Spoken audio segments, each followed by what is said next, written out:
Barcelona, 1909, was engulfed in chaos and violence. The Tragic Week, a popular uprising against the government and the church, turned the city into a battlefield. Black smoke rose from the rooftops of buildings set ablaze, including churches that had once stood as symbols of the old power. Gunfire and screams echoed through the narrow alleys of the Raval slums. Amid the collapse, a small-framed woman in a worn black dress stood silently, watching. Her face was hidden beneath a shawl, revealing only a pair of cold, sharp eyes observing a group of homeless children rummaging for food in a pile of trash.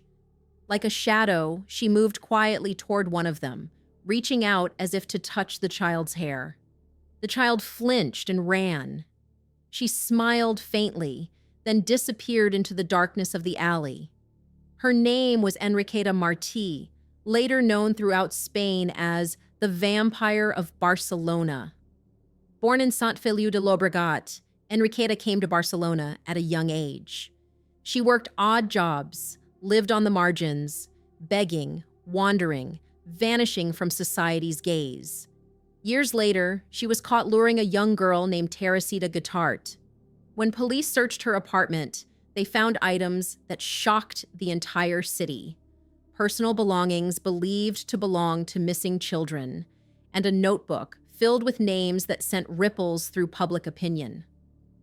Rumors spread that she was involved in strange rituals, reportedly using children in ancient remedies sought by the city's elite. But was the truth really that simple? The Tragic Week of 1909 exposed a decaying Barcelona, one marked by inequality, poverty, and secrets hidden by those in power. Enriqueta, a woman who once lost her own child to malnutrition, may have become a scapegoat, a vessel to absorb society's darkest fears and crimes. So who was Enriqueta in the eyes of history? A bizarre criminal, or a victim molded into a dark legend by the world around her?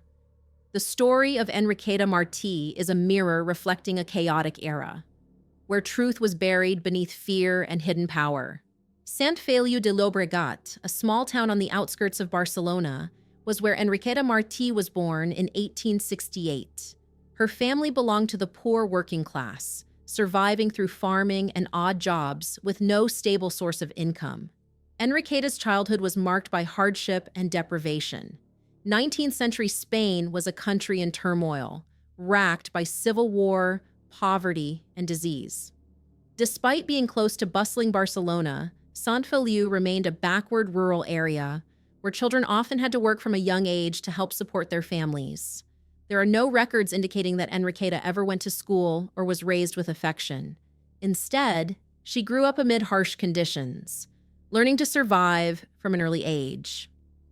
As a young woman, Enriqueta left her hometown for Barcelona, carrying with her the hope of a better life.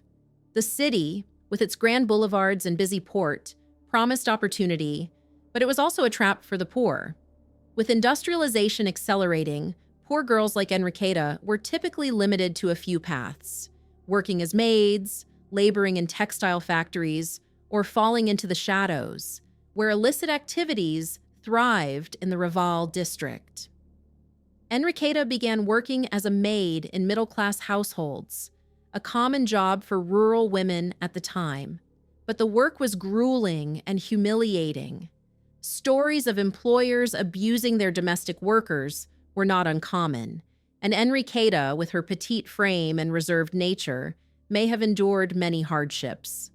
By the late 1880s, she was pushed into society's margins, into a world where impoverished women were forced to trade parts of themselves just to survive, an almost inevitable fate for women without family or support in the infamous Raval slums. In 1895, Enriqueta married Juan Pujoló, a poor painter with a modest reputation. This marriage was a rare glimmer of light in her life, but it quickly fell apart. Pujoló, a free-spirited man, couldn't accept Enriqueta's complex lifestyle, which included maintaining relationships that society, at the time, harshly condemned. The couple separated multiple times, with their tragedy culminating in the death of their only child, Alejandro, in 1905.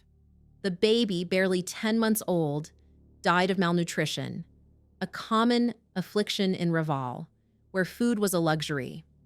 According to researcher Jordi Corominas, Alejandro's death marked a turning point in Enriqueta's mental state, plunging her into instability, haunted by loss and perhaps even self-blame.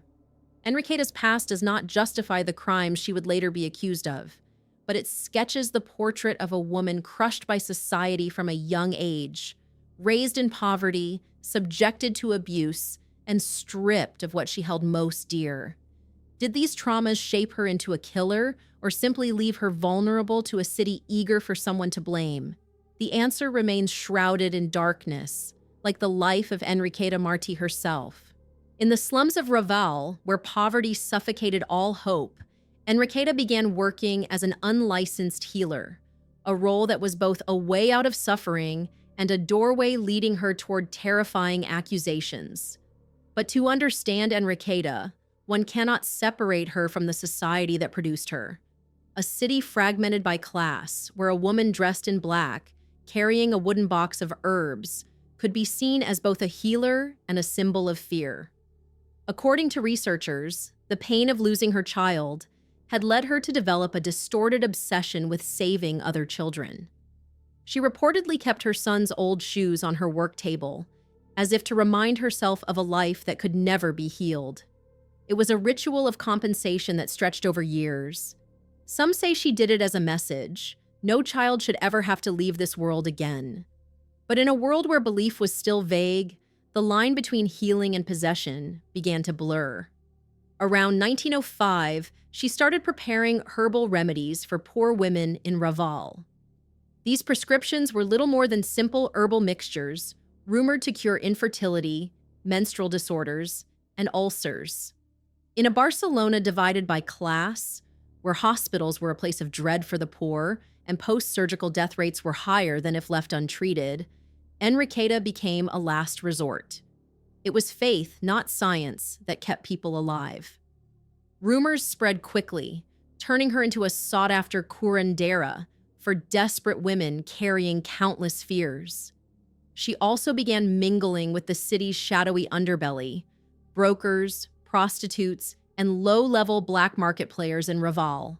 With alleyways filled with sex workers and wandering children, this was fertile ground for moral lines to disappear. In that setting, the boundary between healing and providing services was razor-thin. Enriqueta never publicly challenged the community. She maintained a modest appearance, quietly moving between neighborhoods. Her reputation grew, not just as a healer, but something more ambiguous. Perhaps, in certain moments, she believed she was doing good, believed that the blood, or fat, of children could somehow transform suffering into new life. It's a disturbing thought, but in the folk medicine of the time, beliefs in vitality elixirs were not unheard of. And in the mind of a woman who had lost her only child, every belief was subject to distortion. Here, I don't intend to defend her, but rather to offer a perspective about women. Enriqueta had once been a mother, and maybe she simply could not accept that her child was truly gone. The way people looked at her gradually began to change. From a kind healer who brought hope to poor women, she slowly became a source of unease. In a place where death and loss always lingered, she was a frightening mystery, a ghost hovering in the heart of the city that no one dared to confront. This shift was like small cracks silently spreading through the community.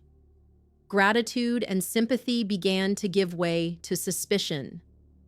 A few street children, familiar faces in the neighborhood, started disappearing without a trace. Where did they go? Did Enriqueta take them? People who used to gather outside her door asking for remedies now avoided her gaze. Mothers pulled their children close whenever Enriqueta walked by, even though no one dared to openly accuse her. While Raval was drowning in poverty, she somehow survived, strangely intact. Her clothes were cleaner than most of her neighbors, and sometimes she brought home bags of food that others could only dream of. How could a woman with no steady job and a poor background manage to live so well? Rumors began to spread that besides selling herbal remedies to the poor, she was also preparing special medicines for the upper class, those who lived in the mansions along Pasig de Gracia.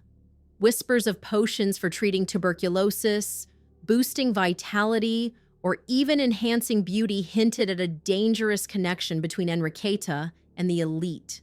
Some claimed they saw mysterious notebooks in her home, filled with strange formulas and names of people who had never been seen in Raval.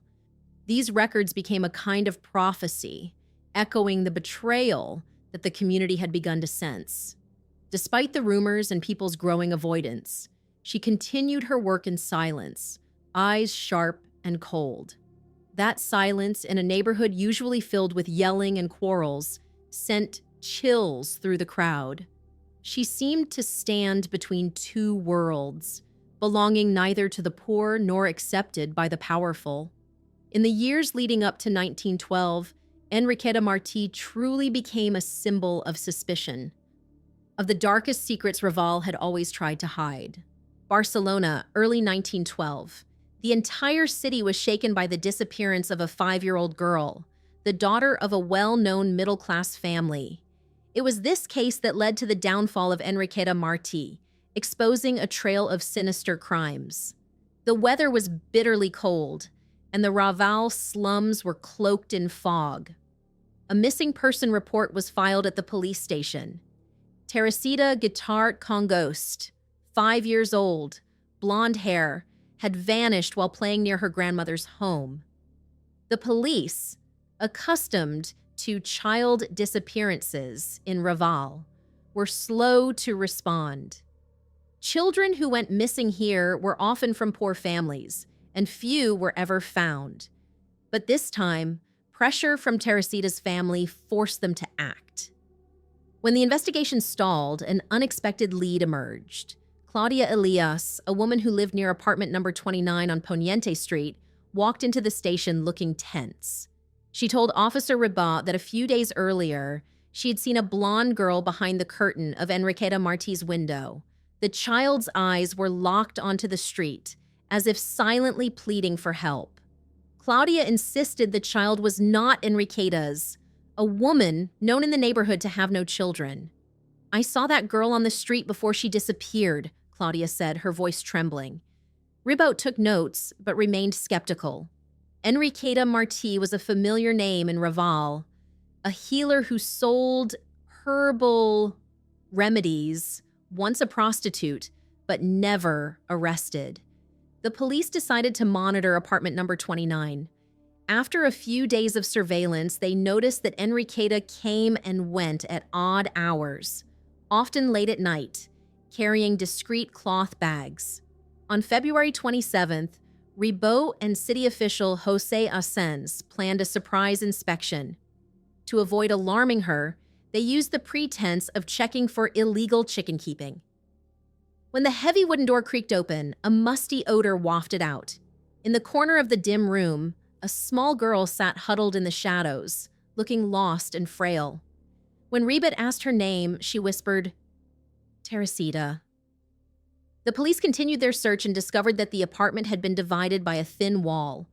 In the adjoining room, they found another girl, Angelita, thin with dark circles under her eyes. When asked about Enriqueta, Angelita said something that stunned the entire team. Mom said not to talk about the stuff in the cloth bags. Ribaut ordered a full search. In the tiny kitchen and a hidden storage space behind the wall, they found items that made their blood run cold. Bundles of hair, small fragments wrapped in old newspaper, and jars filled with a dark, thick substance. A leather-bound notebook, its pages yellowed with age, contained strange handwritten recipes and a list of names, some of which seemed to belong to powerful individuals outside Raval. Enriqueta was arrested on the spot. She claimed she only made herbal remedies and had once worked in unofficial trades, denying any involvement in abduction or murder. But it was already far too late for forgiveness. After her arrest, the Barcelona police realized that the case of Teresita Guitart Congost was not an isolated abduction.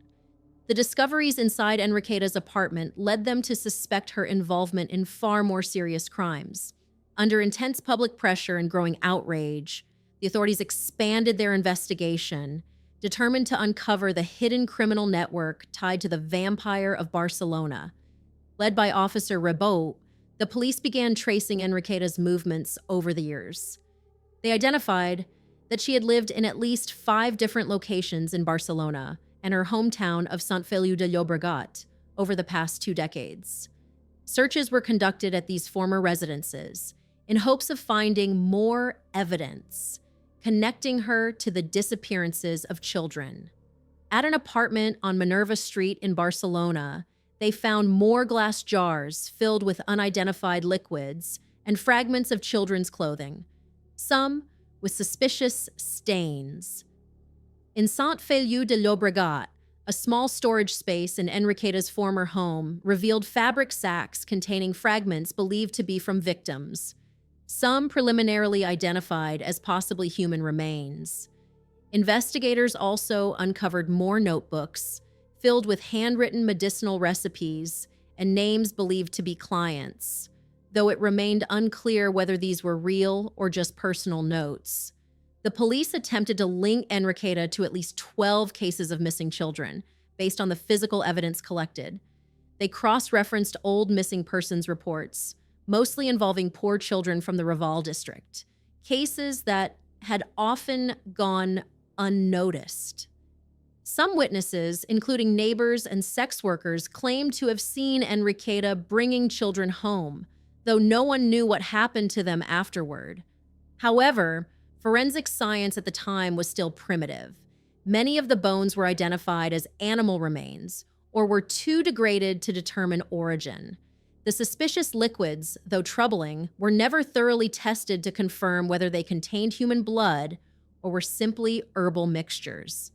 Lacking specific bodies or definitive forensic conclusions, the police could not charge Enriqueta with murder and instead held her on charges related to the abduction of Teresita and Angelita. Enriqueta was imprisoned at Reina Amalia prison, awaiting trial, but she would never face a judge. On May 12, 1913, she was found dead in her cell, showing signs of severe assault. The official report stated that she was likely attacked by other inmates, possibly driven by outrage over the disturbing allegations reported in the press, ranging from harming multiple victims to accusations of inhumane acts involving children. In Raval, where missing children were a shared pain, Enriqueta had become the focus of collective hatred. However, some sources suggested that her death was not so straightforward. Rumors circulated that she may have been silenced to protect powerful individuals possibly connected to her operations, as hinted by the list of names found in her notebooks. No official investigation was ever conducted into her death, and the prison files merely recorded it as an incident of inmate violence. Enriqueta's sudden death ended any chance of uncovering the full truth. The police closed the case, the press moved on to other stories, and her crimes faded into urban legend, leaving behind more questions than answers. This case is not just the story of a kidnapping or a set of horrifying allegations. It leaves behind a haunting echo, exposing fractures in morality, society, and psychology at the heart of early 20th century Barcelona. More than a century later, Enriqueta's story still touches on a deep fear about the nature of humanity and what a society is capable of tolerating. Morally, the case raises a painful question. What makes a community willing to turn a poor woman into the vampire of Barcelona?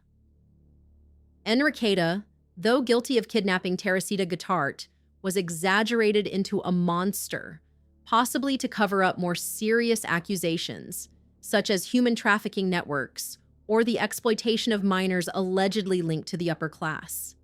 This readiness to cast blame reflects a society avoiding accountability, quick to sacrifice the weak to protect a false sense of order. It warns us how class and gender bias can distort justice, turning victims into villains.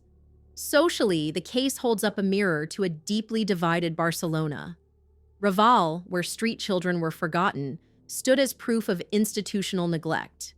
Enriqueta, a product of poverty and injustice, was not an exception, but rather an inevitable consequence of a society that abandoned its most vulnerable. The rumors surrounding her, from concocting potions with questionable ingredients to serving the powerful, reflected the public's helplessness in the face of upper-class corruption. Psychologically, Enriqueta embodied the pain of the impoverished. After losing her own child and living in despair, she may have sought misguided forms of compensation. But instead of healing her, society cast her into the shadows, turning her into a symbol of evil. The case is disturbing because it reminds us that monsters aren't born. They're created by abandonment and fear. To this day, no one can say with certainty what the full truth was in the Enriqueta Martí case. But the way Barcelona chose to forget her, quickly and without a trace, serves as evidence that the darkest place may lie in the silence of an entire city. So in the end, what's truly the most terrifying part of this case? A woman dressed in black? Or a city that let her exist for more than a decade?